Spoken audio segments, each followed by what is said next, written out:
with breaking news. And first up for you right now at 5, breaking news in Waterbury tonight, where the superintendent of water has resigned after being accused of misconduct. And your reporter Owen Kingsley is live outside City Hall with more on the sudden announcement. Owen.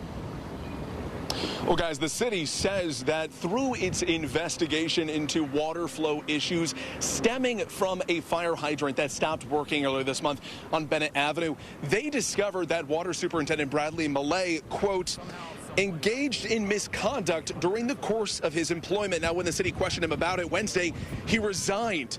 Bradley Millay was formally hired as water superintendent last summer, and nearly his entire tenure was spent responding to catastrophic issues with the city's aging water pipes. Millay told me last year, in his more than 2 decades working in this field, he had never issued a boil water order. He did that twice last year, once during the water main break on Huntington Avenue in the fall, and the much more severe break on Thomaston Avenue in December that left most of the city without running water for 5 days. Millay was one of the faces during the city's live daily updates explaining the complex engineering of what they were doing to fix those issues on Thomaston Avenue. Millay has helped lead the city's effort to replace some of the system's aging and critical valves and help reduce the chance of one of those breaks from happening again. That work started earlier this month. Now, the assistant water superintendent is overseeing the Bureau of Water's day-to-day operations, and the city has begun looking for a new superintendent. The mayor's office this afternoon tells me they are declining to comment any further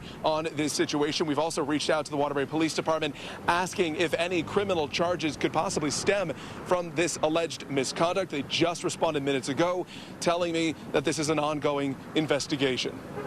For now, your reporter live in Waterbury, I'm Owen Kingsley, Channel 3 Eyewitness News.